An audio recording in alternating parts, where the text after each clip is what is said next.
दुःखद निधनाबद्दल शोकप्रस्ताव मांडला आहे. या प्रस्तावावर बोलण्यासाठी मी सन्माननीय सदस्य श्री उद्धवजी ठाकरे साहेब यांना विनंती करतो.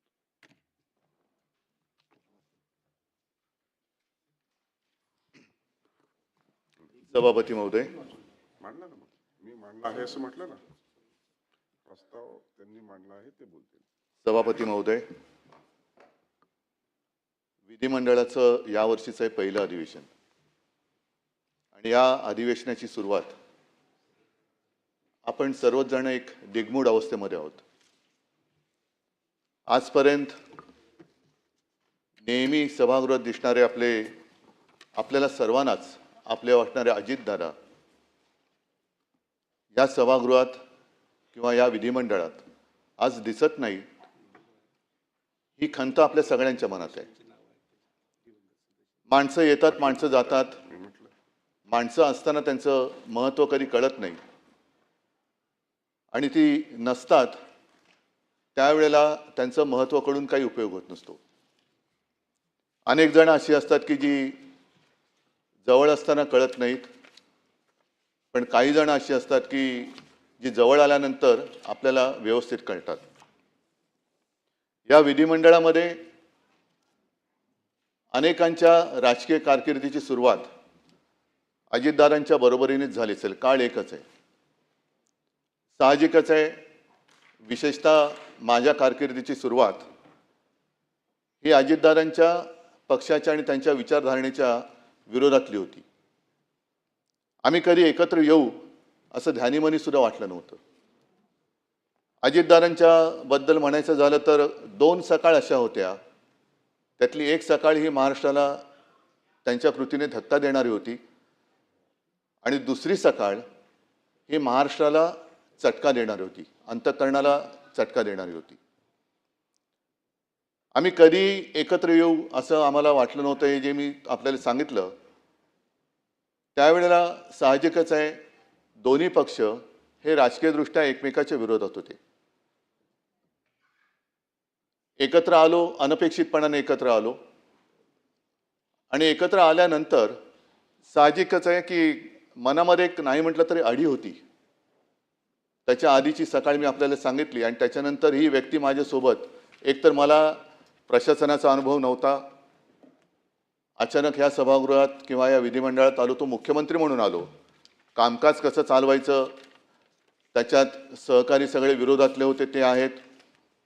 अजितदादांसारखा एक सहकारी ज्यांनी एक धक्का दिला होता आणि आपल्यासोबत उपमुख्यमंत्री म्हणून बसणार, हे थोडंसं त्यावेळेला नाही म्हटलं तरी अनपेक्षित होतं. पण जसजसं कामकाज सुरू झालं तेव्हा मला कळलं आणि ती भावना आजही माझ्या मनात कायम आहे, ती नेहमी कायम राहील की अजितदादांसारखा एक भरोसेमंद, उत्तम, दिलदार केवळ सहकारीच नव्हे तर मित्र मी गमावला. आता शासकीय किंवा प्रशासकीय कामकाजामध्ये एक खंबीर मला पाठिंबा होता, आधार होता. कोणतीही गोष्ट काही एखादी कळली नाही तर अजितदादांबरोबर मी बोलायचो आणि एवढा विषयाचा सखोल अभ्यास करणारा सहकारी किंवा लोकप्रतिनिधी अभावानेच आढळेल आज सुद्धा. त्यांचं वैशिष्ट्य म्हणजे ते 6 वेळा उपमुख्यमंत्री होते हे तर आहेच, पण विशेष म्हणजे एका मोठ्या वृक्षाच्या सावलीतून बाहेर पडून स्वतःची ओळख निर्माण करणं हे फार अवघड असतं.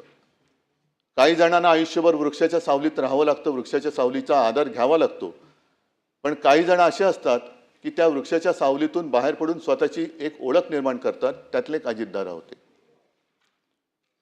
मी 2-3 वेळा मुख्यमंत्री असताना बारामतीत जाण्याचा योग आला. काही ना काही कार्यक्रम होते. शेवटी जेव्हा गेलो होतो तेव्हा अजितदादा माझ्यासोबत मुंबईपासून त्या पूर्ण कार्यक्रम होत होते आणि तो काळ असा होता की माझ्या तब्येतीची तक्रार होत होती. म्हणजे मला उभं राहणं सुद्धा शक्य होत नव्हतं. तेव्हा अजितदादा मुद्दामून माझ्यासोबत आले होते आणि संपूर्ण रस्त्याने फिरताना मोठ्या उत्साहात बारामतीचा केलेला कायापालट ते मला दाखवत होते. इकडे पहिलं काय होतं, आता मी काय केलं, आणि हे सगळं बघणं हे अचंबित करणारं होतं. कारण बारामतीत त्याआधी मला तसं जाणं काही झालेलं नव्हतं. ते सगळे रस्ते असतील, मोठ्या संस्था असतील, मग विद्यालय असतील, अनेक अनेक गोष्टी अजितदादा मला उत्साहाने दाखवत होते की CM साहेब हे एक त्यांचं वैशिष्ट्य, प्रोटोकॉल पाळणं. CM साहेब हे अमुक अमुक इकडे होतं, हे आम्ही असं केलं. आणि तीच बारामती ज्या वेळेला ही दुर्घटना घडली आणि मध्यरात्रीच्या सुमारास मी तिकडे सहकुटुंब गेलो, तेव्हा ती बारामती पोरकी झालेली मला वाटली. निशब्द तर होतीच, मध्यरात्र तर झालेली होतीच, पण त्यावेळेला अशी आनंदाने एक भरलेली बारामती पूर्णपणे पोरकी झालेली मला जाणवली. हे माणसाचं वैशिष्ट्य असतं. अर्थ खातं तर त्यांनी सांभाळलंच, पण जेव्हा लॉकडाऊनमध्ये मंत्रालय बंद होतं आणि जवळपास अर्थचक्र थांबते की काय अशी परिस्थिती होती, त्याही वेळेला या माणसाने कसा काय तो समतोल साधला, कोणती योजना बंद पडू न देता महाराष्ट्राचं अर्थचक्र सुरू ठेवलं. हे फार एक त्याला एक कसब लागतं, कौशल्य लागतं, जे अजितदादांकडे होतं. कर्जमुक्ती तर आम्ही आधी केलीच होती. ती कर्जमुक्ती पार पाडणं गरजेचं होतं. पैशाचे स्रोत सगळे थांबलेले होते, पण तरी देखील कर्जमुक्ती करून दाखवली. शिवभोजन ही गोरगरिबांसाठी जी योजना आम्ही सुरू केली होती, ती 10 रुपयाची थाळी ही 5 रुपयात करणं हे गरजेचं होतं. पैशाची आवक काही नव्हती, पण तरी सुद्धा अजितदादांनी ते करून दाखवलं. अशा अनेक गोष्टी मला सांगता येतील. त्याही काळामध्ये मंत्रालय बंद होतं, पण महाराष्ट्र बंद नव्हता. महाराष्ट्र हा चालू होता. त्याचे सगळे कारभार, उद्योग आणि विकास कामं सुद्धा अगदी शिवसेना प्रमुखांच्या नावाने जो आपण समृद्धी महामार्ग केला आहे, तो सुद्धा त्यांनी थांबू दिला नव्हता. अटल सेतूचं काम त्यांनी थांबू दिलं नव्हतं. ते सुद्धा लॉकडाऊनच्या काळात सुरू ठेवणं हे फार मोठं जिकरीचं होतं. हे कसं काय त्यांनी केलं हे सुद्धा एक कसब आहे. आज आपण त्यांची आठवण काढतो, ही आठवण नेहमी आपल्याला येत राहील. पण मगाशी मी माझ्या या भावनात्मक बोलण्याच्या सुरुवातीला जे म्हटलं की माणसं असताना त्यांचं महत्त्व कळत नाही, माणसं गेल्यानंतर कळून उपयोग नसतो. अलीकडच्याच काळामध्ये अजितदादांचं एक वक्तव्य आहे की ज्यांनी त्यांच्यावर 70,000 कोटीचे घोटाळे केले त्यांच्यासोबत ते आज सत्तेत आहेत. हे मी का सांगतोय की एखादी व्यक्ती असते तेव्हा तिला आपण जीव नकोसा करतो, एवढं इतपत त्याला बदनाम करतो की नको तो जीव, आणि मग तोच आपल्यातनं गेल्यानंतर तो अचानक आपलासा वाटायला लागतो. मला असं वाटतं की या निमित्ताने आपण सगळ्या जणांनी एक मर्यादा पाळण्याची गरज आहे. कोणाला किती बदनाम करायचं, आयुष्यातून खरंच किती उठवायचं, तोही माणूसच आहे. अजितदादांचं एक वैशिष्ट्य म्हणजे त्यांनी ते कधी खचून नाही गेले. एखादा दुसरा माणूस असता तर तो खचून गेला असता. दुर्दैवाने अपघातात त्यांचं निधन झालं. एखादा खचलेल्या मनाचा असता तर त्यांनी खरोखर जीव दिला असता. हे राजकारण किंवा ही संस्कृती आपल्या महाराष्ट्राची नाहीये. ठीक आहे, एखादा माणूस चुकतो, पण तो चुकल्यानंतर खरंच तो चुकलाय का ह्याची सुद्धा एक खातरजमा करण्याची गरज असते. त्यांनी कधी त्याच्याबद्दल माझ्याकडे देखील कधी असं हे नाही केलं की आता काय करायचं, एवढं सगळं माझ्यावरती आरोप नाही. त्यांनी त्या सगळ्या आरोपांना आपल्या कामातून उत्तर दिलं, आणि त्या कामातून उत्तर असं दिलं की तेव्हा तत्कालीन आमचे जे सहकारी होते, ज्यांनी आरोप केले होते, त्यांनी सुद्धा त्यांना सहकारी म्हणून स्वीकारलं आणि आम्ही सुद्धा त्यांना सहकारी म्हणून स्वीकारलं. आणि म्हणूनच आज या सभागृहातला एकही व्यक्ती असं नाही की ज्यांनी दादांच्या कामाचा जवळून अनुभव घेतलेला नाहीये. दादांचा स्वभाव असेल, थोडासा तापट असेल, एक तर त्यांच्या आवाजात एक नैसर्गिक भारदस्तपणा होता, त्याच्यामुळे त्यांच्यासमोर अधिकारी सुद्धा थोडेसे असे वचकून असायचे. अनेकदा कळायचंच नाही की हे कौतुक करतायत की दम देत आहेत. पण तो एक दादांचा एक ती शैली होती, दादांची एक लकब होती. बोलताना सुद्धा बिनधास्त बोलायचे. अनेकदा त्यांच्या वक्तव्याने त्यांना अडचणीत आणले हे सुद्धा आपण पाहिलेलं आहे. पण बोलायचं तर बोलायचं, काही काम एखादं करायचं तर बेधडकपणाने करायचं, बेलाशकपणाने करायचं. याचं कारण त्यांच्या मनात कुठे पाप नसायचं. एकदा का मनात पाप नसेल तर आपण केलेल्या कृतीबद्दल पश्चाताप होण्याची भावना त्या व्यक्तीच्या मनात येऊ शकत नाही. आणि दादा मला असं वाटतं त्या व्यक्तीच्या वर्गवारीत येत होते. एकतर त्यांनी, मी तुम्हाला सांगितलं की अत्यंत अडचणीच्या वेळेला महाराष्ट्राचं अर्थखातं सांभाळलं. मला कशाचाही अनुभव नसताना माझ्या मंत्रिमंडळात एक उत्तम भरोसेमंद सहकारी म्हणून त्यांनी काम केलं. वेळ म्हणजे कदाचित घड्याळ आणि वेळ म्हणूनच त्यांची ती निशाणी होती की काय कळत नाही. कारण दारा 11 वाजता येणार म्हणजे 11 वाजता बरोबर त्यांची गाडी दारात उभी असलीच पाहिजे. बरं, आल्यानंतर विषय घेऊन यायचे. ते विषय झाल्यानंतर फाफट पसारा जास्त न करता काम झालं का बरं सीएम साहेब मी निघतो. मंत्रिमंडळात सुद्धा मी प्रत्येक वेळेला बघितलेलं आहे, कागदं असतात पसरलेली, पण दादांच्या समोरचं टेबल हे व्यवस्थित सगळ्या गोष्टी काटकोनात असायच्या. त्यांचं पेन असेल, त्यांचे कागद असतील, हे काटकोनात असायचे. आणि हे मी का सांगतोय आवर्जून, कारण ही सवय शिवसेना प्रमुखांना सुद्धा होती. आणि त्यांच्याबद्दल म्हणजे शिवसेना प्रमुखांबद्दल प्रमोद नवलकर जे बोलले होते ते मला या निमित्ताने आठवते की माणूस कसा शिस्तीचा असतो. तर म्हणजे तुम्हाला असं वाटेल की विषय काय आणि बोलतायत काय, पण काटकोनामध्ये सगळ्या गोष्टी असणं, सगळ्या गोष्टी स्वच्छ पाहिजे. एखादी गोष्ट जरा तिरकी तारपी असली का ते व्यवस्थित लावली गेली पाहिजे.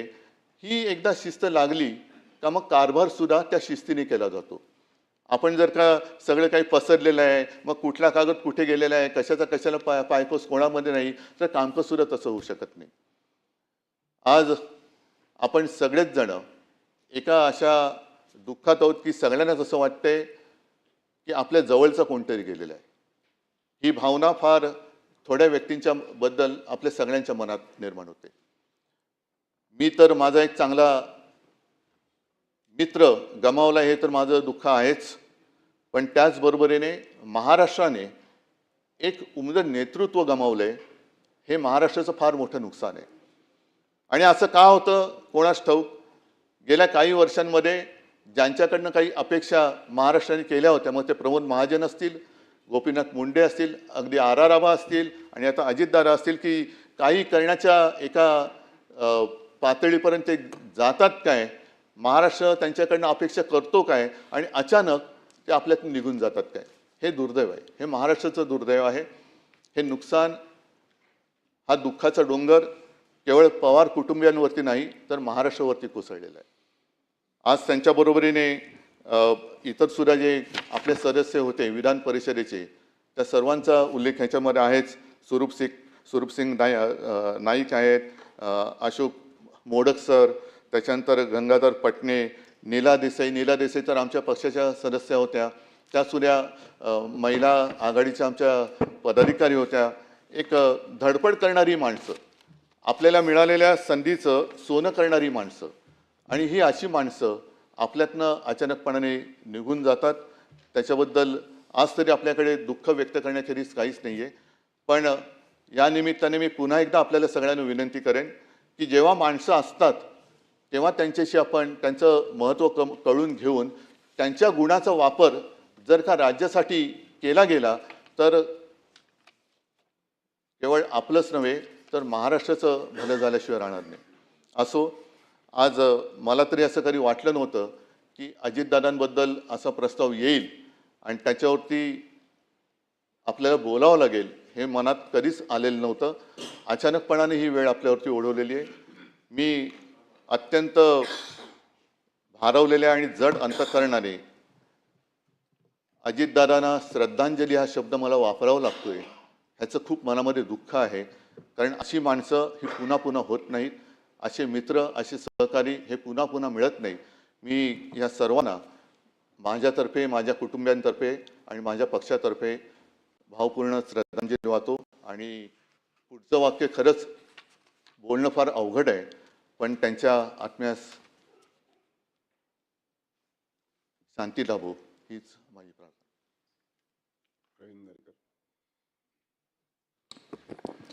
सभापती महोदय, या राज्याचे